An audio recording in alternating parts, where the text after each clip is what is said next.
Bom dia, boa tarde, boa noite. Eu sou Josane Keise de Souza Davi, mestranda do curso Constitucionalismos e Direitos da Amazônia, ofertado pela Universidade Federal do Amazonas. E a aula de hoje vai ser sobre reprodução assistida, ou como a própria regulamentação, a resolução do Conselho Federal de Medicina chama, RA. E o roteiro da nossa aula de hoje vai demandar 4 pontos. Reprodução assistida. A gente vai aprofundar um pouquinho sobre gestação de substituição ou cessão temporária de útero, ou popularmente chamada de barriga de aluguel, e técnicas de reprodução humana assistida e dilemas éticos que são tratados no biodireito e na bioética. E qual é o conceito de reprodução assistida? A reprodução assistida, ou RA, são meios médicos utilizados para que haja uma reprodução humana. E o que isso significa dizer? Significa dizer que esse casal, esse homem, com essa mulher, eles desejam ter filhos. Porém, eles não, nos meios naturais, na conjunção carnal, não é possível, não é viável que eles tenham um filho, né? Esse filhinho aqui. Então, em razão dessa impossibilidade de ter qualquer procriação pelas vias naturais, temos a opção, a alternativa da reprodução assistida, que ela é regulamentada pela resolução do Conselho Federal de Medicina por número 2294 de 2021. Houveram outras resoluções antes de 2021? Sim, mas essa é a mais atual. Então, quais são os requisitos para que possa um casal ter o direito à procriação humana, né? Quais são os direitos aí, quais são os requisitos que um casal precisa preencher para que eles possam vir a ter o seu frutinho, a sua sementinha aí, dar nome, né? Dar continuidade aí à sua família, né? Então, precisa se preencher requisitos. Quais são esses requisitos? Que, primeiro, antes de qualquer coisa, não pode esse casal aqui, por mero capricho, dizer: vamos ter filhos de reprodução assistida, né? Eu tenho curiosidade de passar por essa experiência. Não, gente, não é viável acontecer dessa forma, né? Muito pelo contrário. A resolução diz que a reprodução assistida, ela é a última ratio, e significa dizer que ela só pode acontecer de forma subsidiária. Se esse casal não conseguiu, pela via carnal, pelos meios biológicos, terem o seu bebê, o seu filho, então, tão somente nessa hipótese, eles podem passar pelo processo e os procedimentos da reprodução assistida. Não pode, por exemplo, esse casal querer passar por mera experiência ou mesmo só para pesquisar, por exemplo. Não, muito pelo contrário. Então, a reprodução assistida, ela só pode acontecer de forma subsidiária, não sendo possíveis as vias normais, aí sim acontece a reprodução assistida. Como diz a própria regulamentação, as técnicas de reprodução assistida têm o papel de auxiliar o processo de procriação, e é proibida a fecundação de ócitos humanos com qualquer outra finalidade que não a procriação humana. Então, não pode servir para teste, para pesquisa, por mero capricho desse casal, não, tão somente para a procriação humana. Ok?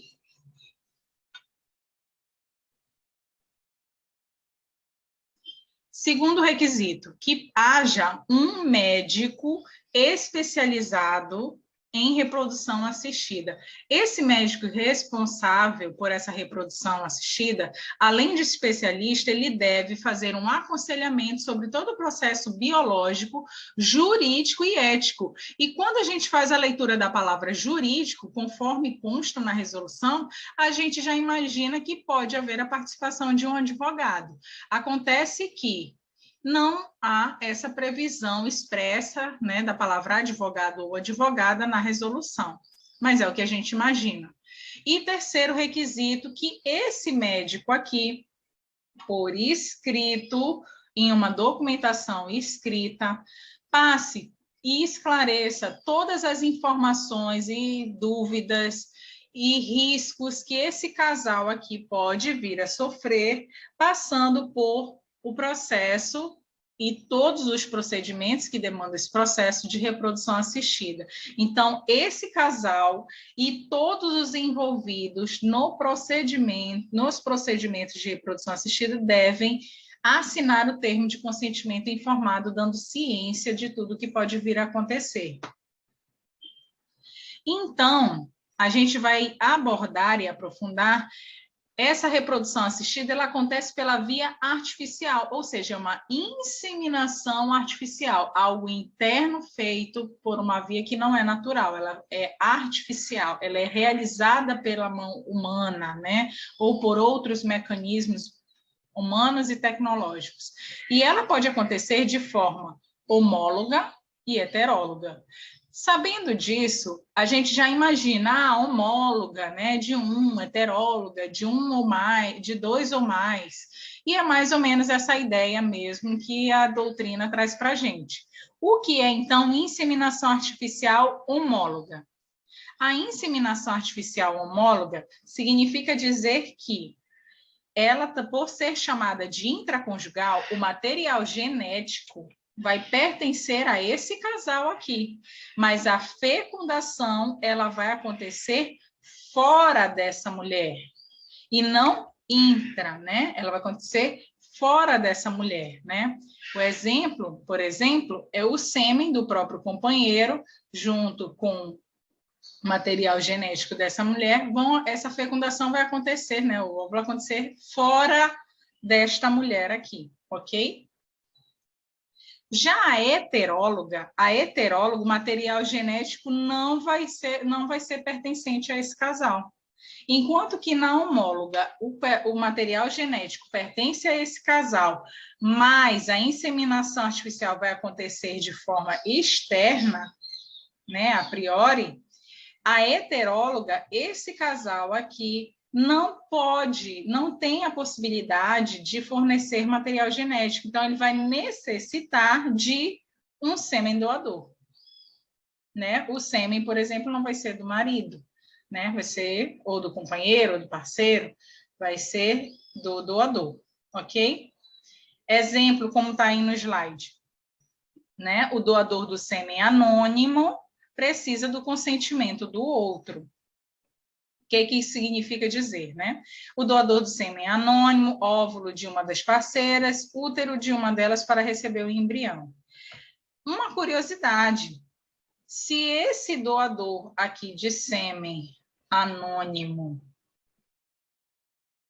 for, né, participar aqui dessa inseminação artificial, ele precisa do consentimento do seu parceiro, se houver, ok? Então, todos precisam estar cientes de que essa pessoa aqui, de Lilás, ela participa de uma inseminação artificial, né? Então, tudo precisa estar esclarecido. Então, para elucidar a questão, trouxe aí a imagem para vocês, conforme está aí embaixo, a série, né? Tem uma série Netflix chamada É um Amor. E no terceiro episódio, eles relatam uma situação da Graciele e do Zezé de Camargo, que passam por esse processo de inseminação artificial, da qual é utilizado o sêmen do Zezé de Camargo na Graciele, que no caso aí a gente tem um exemplo de uma inseminação artificial homóloga. E para a mulher, uma curiosidade, né? Para a mulher que se submete a esse procedimento de inseminação artificial, né? Ou FIV, né? Fertilização in vitro, a idade máxima dessa mulher, da Graciele, por exemplo, tem que ser no máximo de 50 anos, para que não tenha riscos para a saúde dessa mulher e desse bebê. Tem exceções, Josane? Caso essa mulher tenha mais de 50 anos, tem exceções. Né, caso comprove que essa mulher de mais de 50 anos seja saudável, esteja tudo ok com seus exames médicos, biológicos, psicológicos, físicos, tem as exceções mas precisam ser comprovadas, né, com maior veracidade, vamos dizer assim. E não vamos esquecer do Código Civil Brasileiro de 2002, que relata essa possibilidade, no artigo 1597, que diz: presumem-se concebidos, aqui, ó, presumem-se concebidos na constância do casamento os filhos, inciso 3, havidos por fecundação artificial homóloga. Aqui, ó, homólogo, ela teve, aqui, ó, teve o bebê de forma homóloga, né? Utilizou material genético, mas por início a fecundação ela aconteceu de forma externa. Mesmo que este marido aqui tenha falecido. Inciso 4, havidos a qualquer tempo quando se tratar de embriões excedentários, decorrentes da concepção artificial homóloga. Ou seja, os embriões congelados, né, ou excedentários, que possam vir a ser utilizados posteriormente também. Incisos 5º, havidos por inseminação artificial heteróloga. Lembra da heteróloga? Precisa de um doador ou uma doadora, desde que tenha prévia autorização do marido. Ok? E até quando essa mulher pode se submeter ao procedimento de reprodução assistida? A idade máxima, como já dito anteriormente, as candidatas a passar por esse processo de reprodução assistida é de 50 anos. E a barriga de aluguel, professor, ou cessão temporária de útero, né? Esse tema a gente vai falar mais posteriormente, mas já aviso de antemão que o termo barriga de aluguel, ele é atécnico, sobretudo porque aluguel envolve lucro. E no caso de reprodução assistida, não pode acontecer lucro. Pode envolver, sim, valores pecuniários para a própria manutenção da gestação ou da própria FIV, né, da fertilização in vitro, mas não pode ser mercantilizado e nem haver lucro, ok? Atenção, doação de material genético não pode ter finalidade lucrativa, porque a vida ela não se compra, ela não pode ser mercantilizada, né? Muito parecido com o que a gente acabou de falar. E garantido o anonimato. Tanto é que é doação, né? A gente já vê aí pela própria etimologia da palavra, doação de material genético. Se é uma doação, ela não pode mesmo ter finalidade lucrativa. Então, dando continuidade. E doação entre os familiares? Pode. Lembra que eu falei que a reprodução assistida tem os doadores e as doadoras, mas é garantido o anonimato?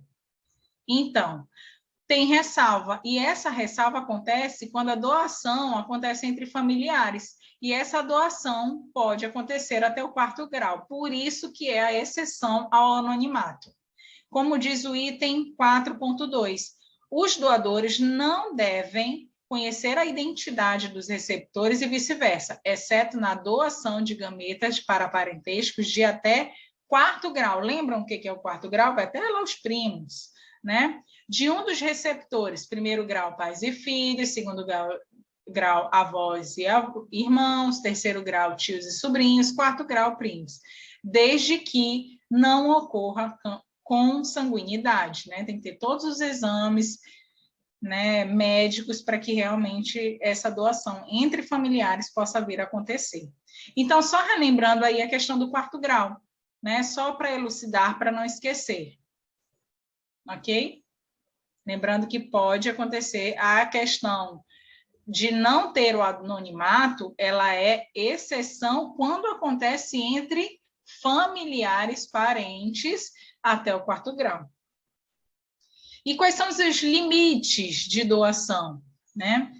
Vamos supor aqui que essa aqui é a doadora e esse aqui é o doador.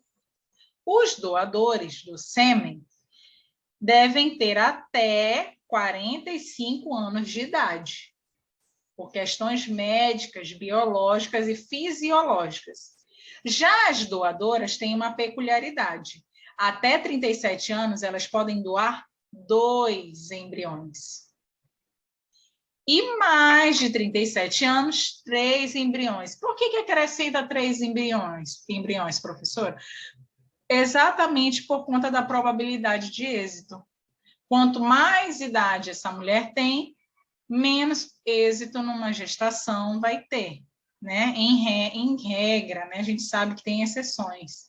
Mas, de todo modo, né, por segurança jurídica, biológica, fisiológica, até 37 anos, 2 embriões. Acima disso, 3 embriões. Curiosidade demográfica, né, que eu também achei bem interessante dessa resolução agora de 2021. Em locais que tenham até 1 milhão de pessoas, só pode haver 2 reproduções do mesmo doador, garantindo o não vínculo biológico natural da pessoa gerada em reprodução assistida com o seu pai natural e a sua mãe natural, né? Mantém aí a questão do sigilo. E nenhuma pessoa que trabalhe no processo de reprodução assistida também pode ser doador de reprodução assistida, né? Por questão de segurança, sigilo, etc. Outro ponto bem interessante da resolução, o item 5. Por que aí na barriga dessa gestante está a imagem de proibido? Porque a resolução deixa bem claro no item 5 que é vedado, é proibido que durante a reprodução assistida haja preferência de sexagem. Ah, eu quero passar pelo processo de reprodução assistida, mas eu desejo ter menino. Eu só aceito se tiver menino. Não, gente, não pode. O objetivo da reprodução assistida é a procriação humana, né? Facilitar a procriação humana que não foi possível pelas vias naturais. Então, não é viável haver escolha de sexo ou de qualquer outra característica que esse casal venha querer ter. Ah, eu quero que tenha olhos azuis, que tenha cabelo loiro, que tenha cabelo escuro. Essa preferência, né? Essa tentativa de eugenia, ela não é viável, não no nosso país, ok? Mas tem uma exceção. Se for verificado ao longo desse procedimento de reprodução assistida que há uma probabilidade, uma possibilidade de futuras doenças, vai poder saber sim o sexo. Até porque nós temos o caso de hemofilia.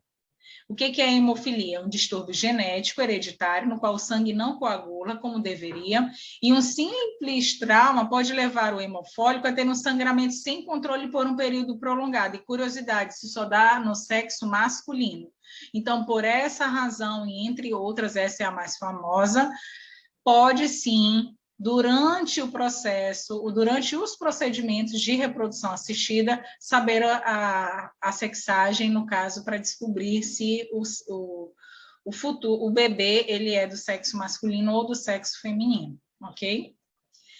Temos também na resolução a possibilidade de criopreservação, que é congelar o nosso material genético.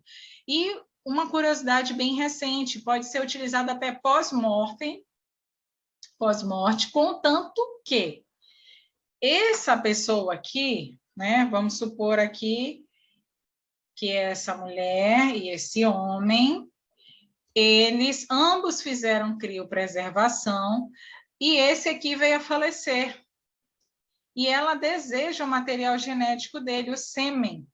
Mas como ele faleceu, ele não deixou nada por escrito isso que poderia ser utilizado o material genético dele, mesmo ainda que ele viesse a falecer. Então, se ele não deixar nada por escrito, que é permitido o uso do seu material genético, ainda que ele venha a ter o falecimento, né, o fim da vida, não é viável acontecer a reprodução assistida. Por isso que tem essa situação de que só é viável acontecer reprodução assistida pós-mortem, né, se houver aí a autorização por escrito do doador de material genético, né? E agora a gente aprofundando aí no tema que a gente falou mais cedo, né? Gestação de substituição ou cessão temporária de útero. Esse tema ele está regulamentado no item 7.1 e 2. Que a gente diz que é o triunfo do direito sobre a biologia, porque a doadora de material genético, ela é considerada a mãe civil, né? Vamos supor que esta daqui, ó, ela é a doadora de material genético, a mãe civil. E esta daqui é ascendente de útero, né? A mãe civil e ascendente de útero. Essa aqui, que é ascendente de útero, ela vai ser chamada de gestatrix ou gestatriz. É ela aqui que vai se submeter à gravidez.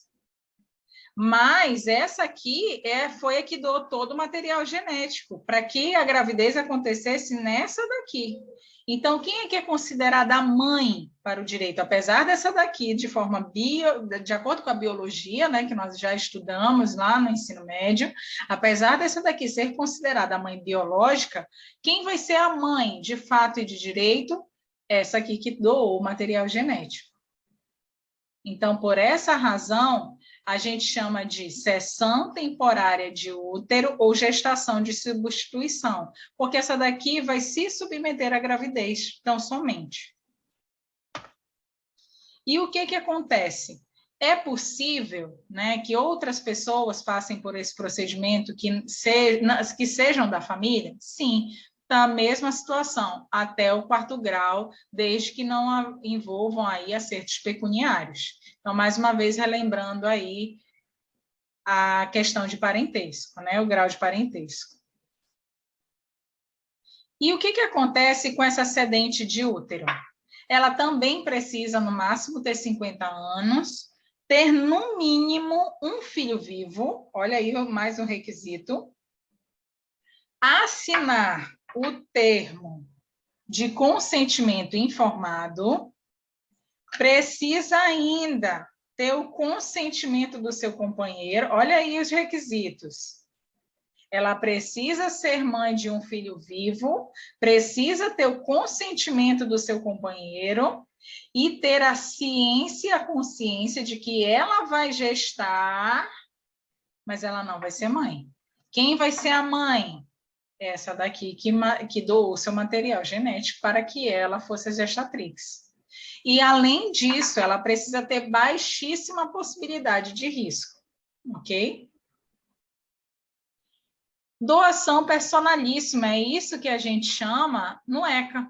Quando acontece esse tipo de cedência de útero de material genético, né, que essa pessoa aqui não vai ser a mãe civil, mas sim esta que doou seu material genético, está previsto no ECA lá no artigo 50, parágrafo 13, inciso 2. Somente poderá ser deferida doação em favor de candidato domiciliado no Brasil não cadastrado previamente nos termos desta lei quando for formulada por parente com a qual a criança ou adolescente mantenha vínculos de afinidade e afetividade. Então, embora essa daqui tenha sido gestatrix e essa daqui do material genético, nós vimos aqui, né, agora na leitura deste artigo, que é esse vínculo de afinidade e afetividade que vai contar para o que for considerado, para o que seja considerada a mãe civil, ok? Vamos lá. Gestação compartilhada ou solidária, está lá no item 8, inciso 2.3. É permitida a gestação compartilhada em união afetiva feminina, considerando-se gestação compartilhada a situação em que o embrião obtido a partir da fecundação de ócitos de uma mulher é transferido para o útero da sua parceira. Então, o que vai acontecer aqui? É exatamente o que já aconteceu, né, de forma a elucidar esse exemplo, os óvulos da Tami Miranda ser utilizados na esposa, e assim como a outra artista também aqui já manifestou, né, Ludmilla quer o seu óvulo no útero da esposa. Então, é exatamente isso que a lei, a resolução está querendo dizer. Outras situações também de gravidez por substituição foi o caso do ator, e do companheiro médico aí, né, o Paulo Gustavo com o seu companheiro Bretas, eles também não fizeram essa gestação por substituição aqui no Brasil, fizeram no exterior. E outra situação que a gente também já pode visualizar é na série de This Is Us, que fala aí dos personagens Kate e Toby, na qual eles fazem todo esse procedimento de reprodução assistida, de barriga solidária. Eles não podem ser pais neste momento do episódio, mas eles falam com esta moça e, a priori, eles começam a conversar de que ela não vai ter nenhum contato com o bebê, né? E ela também, a doadora aí, né? No caso, a cedente, a gestatrix, ela também diz que não quer nenhum ter contato com a criança, mas acaba que no decorrer da gestação, por conta da própria evolução hormonal que acontece na gestação, ela acaba mudando de ideia e ficando em dúvida se ela vai querer participar da vida desta criança ou não, e acaba querendo participar. Então, quais são aí os aspectos éticos e jurídicos que a gente pode visualizar dessa situação de gravidez por substituição ou cessão temporária de útero, né? Ou, como o povo gosta de dizer de forma técnica, barriga de aluguel, sendo que ela não é o termo mais adequado, como a gente já disse anteriormente, aluguel envolve lucro e não é o caso aqui, ok? Pode acontecer, como eu acabei de citar agora do episódio This Is Us, né? Conflitos de paternidade e maternidade. Então, não seria interessante a gente começar a pensar aí no estatuto de paternidade e maternidade para esses casos de reprodução assistida? A mãe e o pai, doador, né, biológico, né, esses doadores genéticos, quais são os direitos e deveres deles? Quem seriam os sujeitos de direitos à gravidez de substituição? Né? E qual é o reparo e o limite para essa mercantilização, se houver? Quais são as sanções? Por que é interessante se pensar em tudo isso?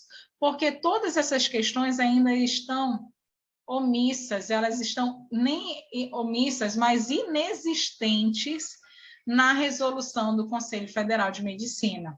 E quem começa a pensar sobre isso é Otávio Marambaia dos Santos, quando ele fala aí no seu artigo Gravidez de Substituição, e fica aí a dica para leitura. Outro ponto interessante da gente abordar, para ficar como reflexão, é a técnica de reprodução humana assistida, a castração. Por exemplo, a Índia, ela castra as mulheres em massa, né? Muito em razão da sua densidade demográfica. Então, nesse vídeo que eu coloquei a postagem aí, a gente percebe que ainda há uma dominação masculina significativa relacionada aos meios contraceptivos, né? Porque sempre a mulher que precisa passar por um processo de esterilização e não o homem, né? No vídeo é discutido esse insignificante percentual aí da esterilização dos homens, que é apenas 0,3%, enquanto que as mulheres é 36%. Então, uma das justificativas que a própria mulher fala no vídeo, né, a Nandu, aí no caso, ela diz que se justifica, sim, porque os homens não devem ser esterilizados, já que eles fazem tarefas mais árduas do que as mulheres. Claro, né, que a gente deve pensar que tem todo um tecido, um pano cultural atrás dessa fala, mas, sobretudo, trazendo a reflexão dessa dominação masculina existente relacionada à esterilização masculina e feminina. Outra notícia interessante para elucidar a aula de hoje é o caso da Janaína Aparecida Aquino, que é uma dependente química, né, mãe de 5 crianças, que foi submetida de forma compulsória a fazer a esterilização. Acaba que, né, quem tiver curiosidade depois de ler, a esterilização ela foi feita, mas apesar de ter havido recurso da Defensoria Pública, né, nesse caso, a situação já não tinha como reverter e já tinha acontecido o procedimento, né? Então, a gente vê que o próprio sistema judiciário deu o aval para que esse tipo de situação aconteça. Agora, a gente vai abordar a esterilização voluntária feminina, que é o método mais difundido de natalidade, né? De controle de natalidade. Então, a gente para pensar e bate nessa tecla mais um ponto, né?